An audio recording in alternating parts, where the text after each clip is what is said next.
Achou que a gente não ia falar de choque de cultura aqui no Polemos Cash? Achou errado, otário. Tá começando mais um Polemos Cash, podcast cultural do Grupo Polemos, grupo de pesquisa da Universidade Federal de Uberlândia.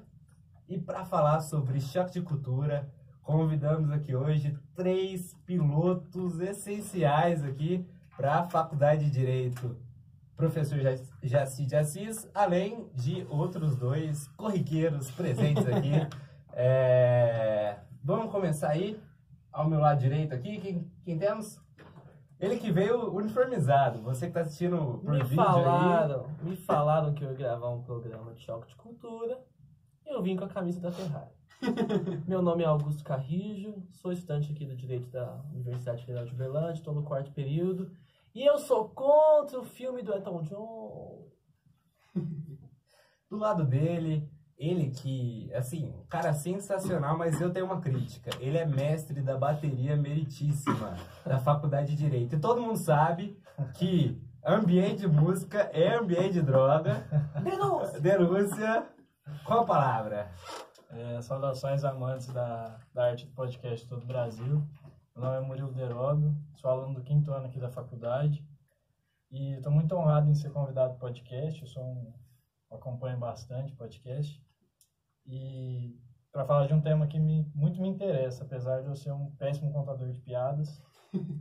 E fica aí também a oportunidade para fazer uma homenagem para um professor Antônio Manuel Espanha, que morreu hoje em Portugal.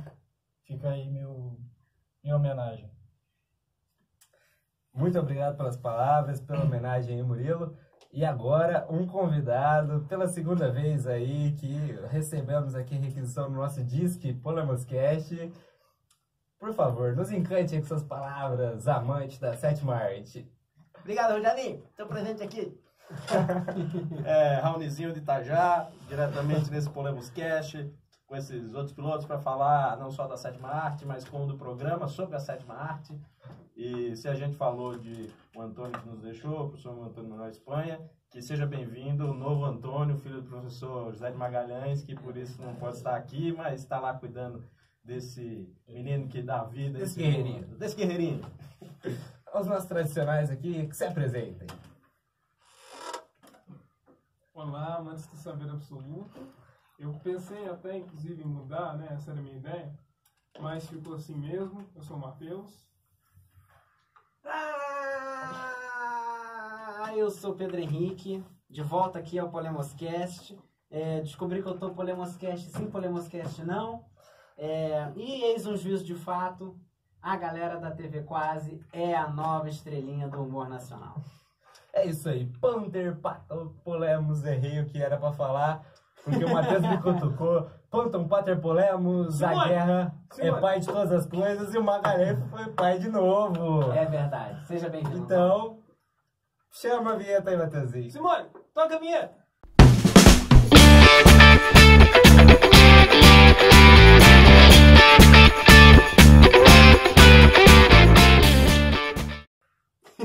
Choque de cultura. O que é, de onde veio, onde vive. Quem gostaria de definir esse programa aí que tem nos encantado? Vou apresentar como eles próprios se definem, certo? Lugar de fala dos pilotos. Choque de Cultura se apresenta como um humorístico, né? Um programa sobre cinema, sobre cultura, com os maiores nomes do transporte alternativo no Brasil, né? E claramente são atores. Claramente, uma denúncia. Porque enganam o povo brasileiro. Enganam. Mentem pra gente. Como assim são atores? São atores, Augusto. Eu acho que são atores. Eu acho. Porque... Não sei. Parecem muito atores. O Caíto Manier, Daniel Furlan, Raul Shequer e Leandro Ramos, eles já estão... Eles fizeram alguns vídeos pro canal do Omelete no YouTube e bombou, né? Viralizaram. Hoje é um programa que está em recesso, está em ato, né? Mas que está na boca do povo, né? O povo conhece Choque de Cultura. Quem é o povo? Quem é o povo? É uma boa pergunta para começar. É um ponto de partida importante falar sobre choque de cultura Tá aqui. em ato porque tá difícil competir com o Brasil. Tá. E porque eles também têm outros derivados, né? Tem o Falha de Cobertura. É uma galera muito, muito, muito talentosa que escreve, que atua e que faz um humor muito inteligente sobre, não só sobre arte, mas sobre o próprio humor, né? Metalinguagem, sobre alguns arquétipos de alguns brasileiros muito específicos, enfim, são celebridades. Eu sou muito fã. Augusto, você escreveu um artigo aqui na faculdade sobre choque de cultura e a noção de justiça em choque de cultura. O que falam de justiça? A gente teve a honra, né? Eu em conjunto com o Pedro e mais um amigo nosso, o Paulo. Abraço, Paulo. Abraço, Paulo! A gente teve a honra de escrever um artigo sobre esse tema, que é um tema que até então não estava na faculdade de Direito, mas que a gente fez questão de colocar lá dentro. E a gente busca entender no nosso artigo como que o choque de cultura também serve como um mecanismo para a gente entender um pouco mais sobre a consciência jurídica do brasileiro. E no nosso artigo, a gente começa por explorar um pouquinho sobre o humor e como que o humor pode ser uma ferramenta muito eficaz da transmissão de críticas. Uma obra que a gente se utilizou no nosso artigo é a obra O Riso, de um autor francês chamado Henri Bergson, um filósofo do início do século XX. Ele fala que o humor ele serve como uma anestesia no coração das pessoas, que ele suspende todas as emoções e é no humor que o nosso lado racional funciona na sua máxima efetividade. E por isso que ele passa a ser um mecanismo muito bom para a transmissão das críticas, porque é quando o ser humano está com o seu lado emotivo anestesiado e com o seu lado racional no seu ápice.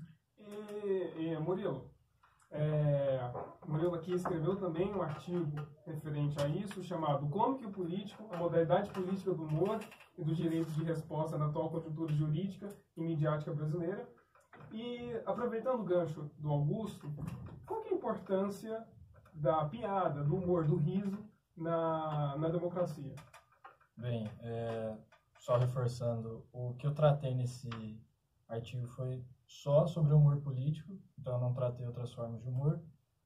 E a importância do riso na democracia é principalmente você fortalecer o senso crítico e o posicionamento crítico, no caso das pessoas, e fazer esse questionamento das estruturas vigentes. Porque quando você coloca uma piada sobre um governante ou sobre um sistema de governo, um regime de governo, qualquer coisa que seja relacionada a político, você força a pessoa que está vendo esse material a pensar sobre ele de uma outra forma, seja uma forma cômica, só para fazer rir mesmo, seja para incitar um pensamento que geralmente as notícias de jornais não estão intencionadas a fazer. Então, é fazer sair do lugar comum, é fazer ver sobre outros olhos uma realidade que está na nossa frente, que muitas vezes a gente acaba se prendendo muito aos fatos e não a uma análise mais crítica e mais, como fala, desenvolta, assim, tipo, mais livre também. Fácil a gente pensar. E veja obrigado a concordar com a palestrinha. Porque, na verdade, eu acho que pensar o choque de cultura, ou várias dessas expressões, passa um pouco por pensar algo que está presente já em algumas metodologias de pesquisa de ensino de direito, que é pensar a relação entre direito e cultura pop, né? Existe um livro importante no mundo jurídico americano, de autoria do Guy Osborne, do Steve Greenfield, chamado Reading in Law and Popular Culture, que tem uma base metodológica importante. E a FGV tem 2 cadernos importantes, a FGV do Rio, o número 11 e o número 12, de 2015 ambos, chamado Direito, Cultura Pop e Cultura Clássica. E, curiosamente, a gente pode pensar que a abordagem a partir da cultura pop é uma forma de pensar a cultura jurídica. E pensar a cultura jurídica numa das dimensões que um sociólogo do direito, né, um jurista que trabalha com a sociologia do direito chamado Lawrence Friedman, da Universidade de Stanford, nos Estados Unidos, pensa em uma cultura jurídica interna e uma externa. né? A cultura jurídica interna seria aquela do mundo do direito, dos operadores do direito, dos tribunais, etc.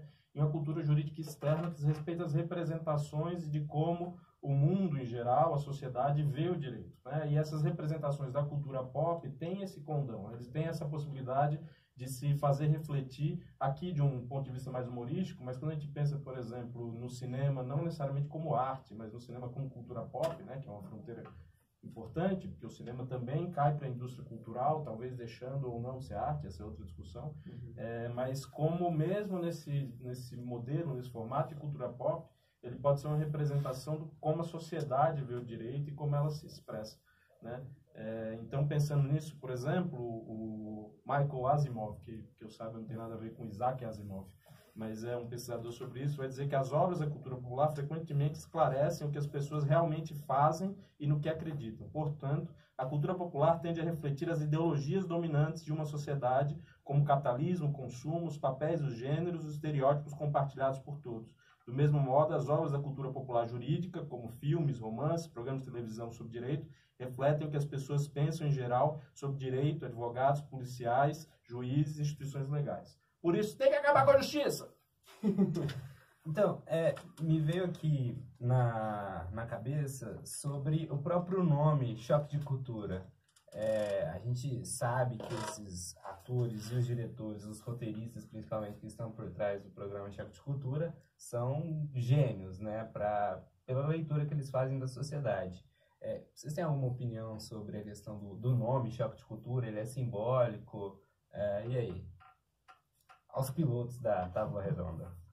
Os maiores pilotos do transporte alternativo da FADIR. Até algo de interessante aqui, porque me parece que o choque é duplo, né? O choque de cultura, como são sketches muito transgressoras, né? Essa era uma palavra que aparecia quando eu, Augusto e o Paulo fazíamos a pesquisa nos jornalistas que assistiam o choque de cultura pela primeira vez. Você tinha um humor absurdo, né? Como eles falavam, entre o lugar comum e o nonsense, que num primeiro momento era um pouco obscuro para uma parte do público, mas que depois revelou que o cinema era produto da cultura, certo? Então, você avaliar o cinema era também avaliar a cultura como um todo, e quando você tem um programa que é sobre críticos de cinema, você tem um novo filtro, né? Você não tem só um espaço privilegiado de pensamento do cinema, a brasileira, como você tem um espaço de pensamento do próprio pensamento brasileiro sobre o cinema, ou pelo menos de um arquétipo específico do que seria um motorista de van falando sobre cinema. Pedro, sobre isso, acho que uma das passagens que eu mais gostei de Choque Cultura foi numa vez na entrevista com o Bial, não sei se vocês assistiram. Sim. E aí eles estavam comentando, e aí tinha um motorista de van na plateia, sim. E aí ele tentou se esquivar dos arquétipos e tal, foi, não, ali é demais e tal, mas aí lá pela Santos apareceu a pergunta, mas que tipo de filme você gosta? Gosto de filme de violência. Porque cinema é isso. É tiro, porrada e mulheria. E uma outra coisa legal, só acrescentando, essa ideia do choque de cultura do nome, mais ou menos o que o Pedro falou, você colocar pessoas que a gente não espera que estariam falando sobre cinema, colocar eles, um programa para falar sobre isso, você pega como se fosse outsiders, uma palavra que está na moda, né? Como as democracias modem. Em contraposição ao que a gente sempre espera de críticos que são muito técnicos e que vão falar de enquadramento, de cor, de roteiro, de especialistas! De especialistas que às vezes, fogem dessa impressão que eles querem colocar, né? Pois é. A sociedade de hoje não é muito isso, gente que não sabe de nada achando que sabe de muita coisa com argumento de autoridade, internet, mais as redes sociais, né? É interessante porque é revelador, né? Uma coisa que eu acho que é interessante também em relação ao choque de cultura, o nome, e ao programa, e essa questão dos outsiders, é ver como que no programa, em teoria, o maior especialista ali, né, que é o Maurílio, que é quem, por já ter levado alguns atores e diretores na van dele, se considera o maior especialista, e realmente é o que sabe alguns conceitos do cinema. Sabe mesmo. Ele é o rejeitado do grupo, né? Uhum. Ele é sempre colocado de lado, os termos que ele traz, e que às vezes realmente são termos certos, eles realmente, às vezes falam tanto que às vezes acerta. E quando ele fala, ele é rejeitado pelos outros que continuam ali numa base mais de senso comum. Super espiral do silêncio. E tem algumas teorias sobre isso, né? Não sei se mais ou menos verídicas, os meninos talvez saibam dizer melhor do que eu, mas tem acho que um programa no YouTube que tentou desvelar, Meteoro, né? Parece que ele seria o próprio choque de cultura, né? Exatamente, que tentou reconstruir, dizendo que no começo ele era muito recebido, o Maurício como especialista, depois começou a ser negado e tentou traçar paralelos aí. Tá, tipo, de certa Vai se forma, adaptando ao separando aos meio, outros, né? Então você vê que há uma própria dinâmica interna das personagens, né? E isso no humor nacional é muito significativo, porque Choque de Cultura resgata uma tradição do humor nacional, focada em personagens, né? Em arquétipos, em roteiros específicos para características pessoais, que a gente abandonou um pouco com o stand-up, né? Que bombou no Brasil, pelo menos no começo do século XXI.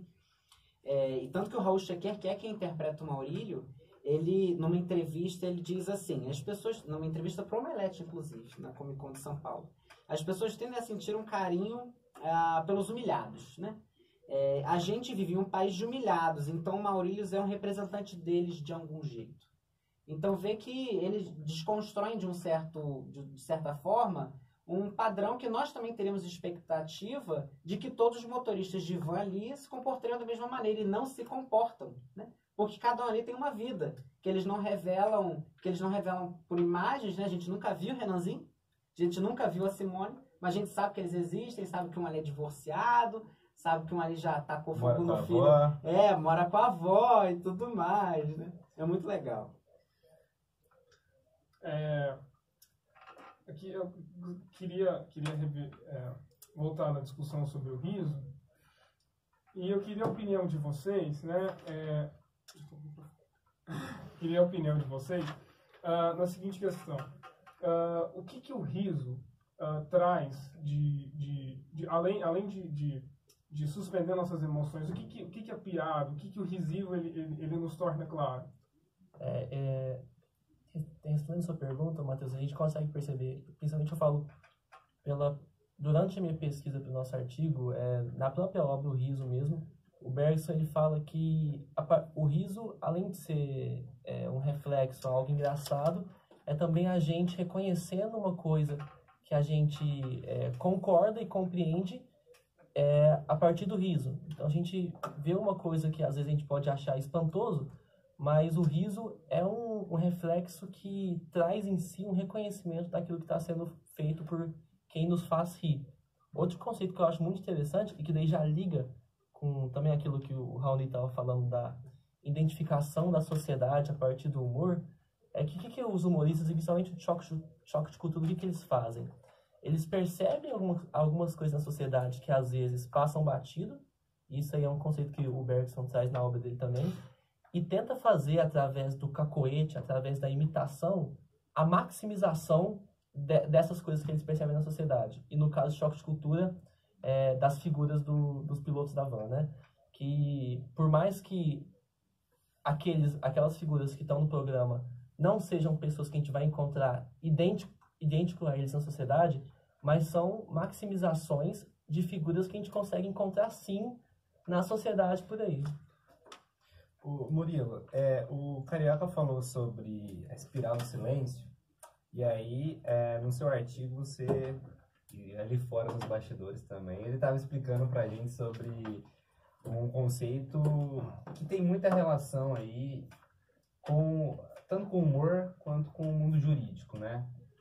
Apresente esse conceito aí pra gente, por favor. Bem, retomando ali a questão o papel do humor político de fomentar a crítica e debate, às vezes a gente entra num tema que provavelmente a gente vai tratar depois com mais profundidade, que é o limite do humor. Em relação ao humor político em si, ele é meio que uma faca de dois gumes, porque quando você está propondo uma ferramenta democrática que fomenta a criticidade, teoricamente não poderia ter limites para isso. Porém, como a gente vive numa terra com leis, apesar de às vezes não parecer, você não pode ultrapassar certos limites, que seriam os limites do aceitável. E esses limites do aceitável eles variam de acordo com o discurso dominante que está em voga no momento. Então, a partir disso, você tem formas de penalizar quem passa desse limite do aceitável, seja tipo falando uma mentira, a famosa fake news, seja ridicularizando a pessoa, vamos dizer assim, no seu âmbito pessoal e não como figura pública, ou denegrindo ela com palavras de baixo calão, teor sexual, essas coisas. E a partir disso você pode tipo processar uma pessoa e dessa forma acontece como se fosse você penaliza ela porque ela falou, e a partir disso, dependendo vamos dizer, do cenário democrático do país, isso pode funcionar com um efeito que vai inibir outros humoristas de se pronunciar às vezes sobre o mesmo tema ou sobre a mesma figura política, que a doutrina chama de chilling effect, que seria tipo uma tradução mais corretinha, seria algo tipo resfriamento do debate. Que, ou seja, por você colocar essas amarras judiciais para um humorista, acaba que todo o debate sobre aquele tema, sobre aquela pessoa, acaba ficando restrito por causa do medo de ser processado e medo de ser condenado. Só uma questão aqui na minha. Se o Estado, né, se o Poder Judiciário restringem tanto, né, isso que você acabou de falar, esses exageros, por que então a gente ri dessas coisas? Desses absurdos, né, que estão bem presentes no choque de cultura, dessas ilegalidades, né, que é um termo bastante usado nas notícias, né, que são escancaradas no programa. Por que a gente ri, e a gente ri daquilo tudo? Porque aquilo está em nós, né? Então, né, vocês não acham paradoxal isso? Eu acho que, na verdade, é porque o riso é em si transgressor, na verdade, né? A graça, geralmente, está nisso. Por exemplo, parte de mim vem de uma cultura que sobreviveu às maiores atrocidades da história fazendo piada de si mesmo, que são os judeus, né? Ninguém é capaz de fazer melhor uma piada de judeu do que um próprio judeu, assim. E isso, quando é feito por alguém que é o objeto do riso, é mais facilmente aceitável, mas os judeus são capazes de fazer piadas sobre a qualidade da comida de Auschwitz, assim, que é um negócio muito surpreendente, né? Então eu acho que, na verdade, o riso, muitas vezes, está na transgressão.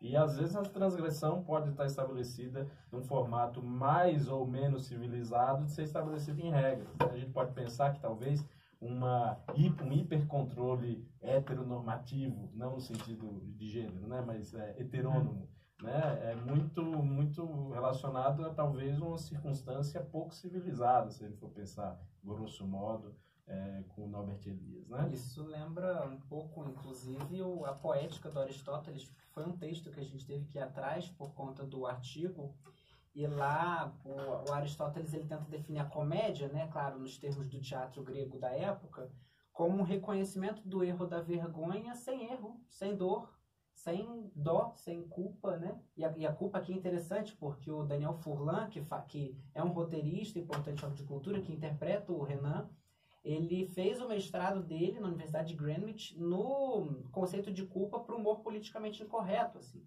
Como que o humor politicamente correto funciona fundado na culpa. E em Aristóteles isso é importante porque ele entende a risada como um exercício mimético, né?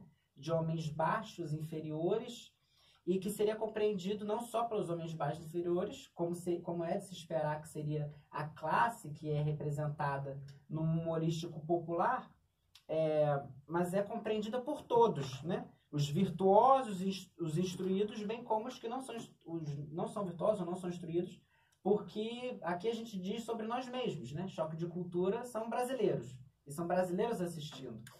Quando o Rogerinho Lingá usa a camiseta da seleção brasileira lá, ele tá tirando sarro do cara que foi na manifestação lá desde 2013?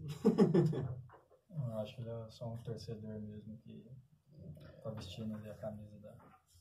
A minha impressão é que, no fundo, o motivo pelo qual ele coloca talvez seja mais importante do que as impressões que ficam disso. Assim, né? Então, o fato de ele ter colocado esse elite dessa forma acaba entrando muito nas circunstâncias. Por exemplo, a leitura que o Meteoro faz de cultura é real? É verossímil? Pode ser verossímil. Se é o que eles planejaram, isso talvez seja secundário. E mais ainda para essas interpretações enquanto público em geral, né? Não reflexões mais aprofundadas. E eu acredito também que assim, o fato do Rogerinho utilizar a camisa de seleção, pode ser que até tenha a ver um pouco, mas o principal motivo eu acho que é o fato do futebol ser algo tão popular no nosso país, e como eles querem representar ali figuras do povo, a fato de colocar uma camisa de futebol representa um pouco dessa popularidade do futebol e o que ele quer transmitir do personagem dele. Tanto que tem alguns episódios que ele tá com a camisa do Flamengo, por exemplo, que possivelmente, se eu não me engano, o clube mais popular do Brasil, clube do Rio de Janeiro, que quando ele coloca a camisa ele consegue esse mesmo efeito que ele consegue com a camisa da seleção brasileira. Matheus, quer fazer um questionamento aí? Vamos lá. Eu acho que não tem nada agora, cara. Se tiver, me fugiu. Tem uma então, frase, Vou lembrar. Só respondendo mais um pouco o que você tinha falado, quando a gente fala sobre, por exemplo, o estilo do humor de choque de cultura, me lembrou um pouco uma coisa que eu me deparei pouco na história, só que é uma coisa que me lembra quando eu vejo esse tipo de humor, que é meio que a história feita de baixo, história vinda de baixo, não sei, história vista de baixo, perdão, que é quando você coloca pessoas com problemas comuns, que nem o deles, que é tipo, eles falam muito sobre trânsito, violência, no caso do que você imita, como chama? O Renan, tipo, é um pai totalmente desnaturado, tipo, todos os outros problemas que eles enfrentam, assim, problemas cotidianos. Um já foi até preso lá, né?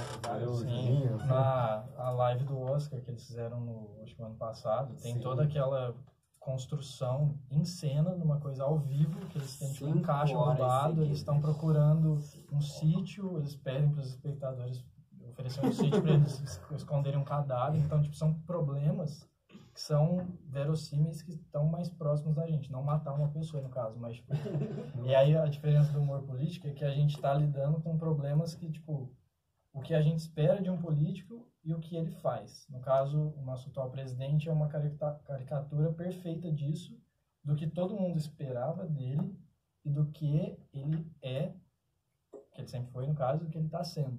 E tinha uma figura dele, aquela figura dele montada no Velociraptor com uma metralhadora, que é salvar o Brasil e matar todo mundo, todos os petistas comunistas. No caso, a gente tem outra representação dele agora.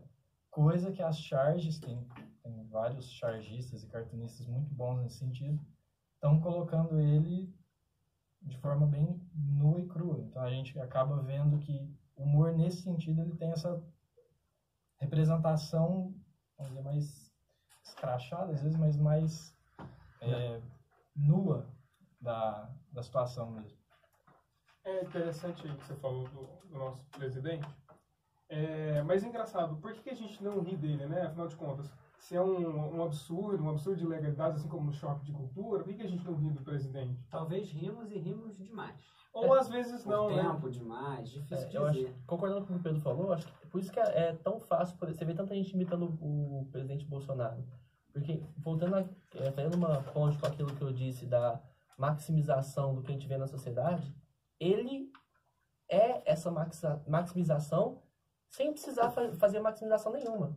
Ele já é o exagero, a extrapolação, e por isso quando o humorista vai imitar ele, por conta dessa caricatura tão grande que ele já é uma imitação de uma certa forma fácil de se fazer.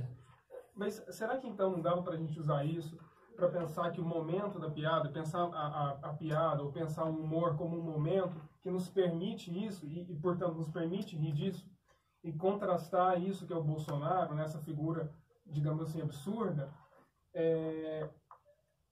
só que como está fora da piada, ela chega a ser trágica e dessa maneira suprime o nosso riso. Então não dá pra gente pensar que a piada ela nos fornece esse espaço que a gente pode ser abusivo e, portanto, a gente pode pensar nos problemas da sociedade de maneira conflituosa e de maneira, digamos assim, permitida, né? Será que a gente pode ter essa divisão entre aquilo que se ri e aquilo que não se ri porque é trágico demais, né? Aquela coisa do